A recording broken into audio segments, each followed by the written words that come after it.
এক ছিল সবজি বাজারের ভিড়ে থাকা এক মিষ্টি আলু। তার নাম আলু বাবু। সে খুবই লাজুক, কিন্তু মনে ছিল অনেক ভালোবাসা।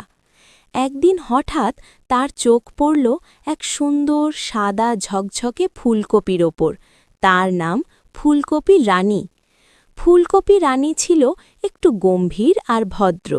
আলুবাবু দূর থেকে তাকিয়ে থাকত, কিন্তু সাহস করে কথা বলতে পারত না। একদিন হঠাৎ একটা দুষ্টু বেগুন এসে ফুলকপিকে বিরক্ত করতে লাগল।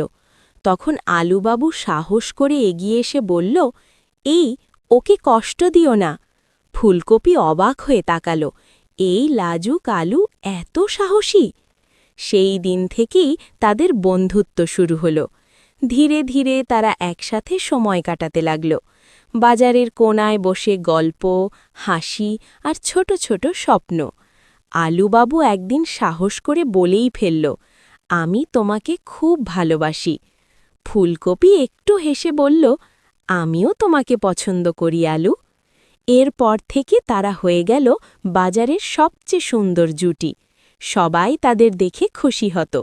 আর একদিন এক রাঁধুনি এসে তাদের দুজনকে একসাথে কিনে নিয়ে গেল। শেষে কি হলো জানো? তারা দুজন মিলে হয়ে গেল এক মজাদার আলু ফুলকপি তরকারি। আর সেই খাবার খেয়ে সবাই বলল, এই প্রেম তো সত্যিই সুস্বাদু। শিক্ষা: সত্যিকারের ভালোবাসা সবসময় একসাথে কিছু সুন্দর তৈরি করে।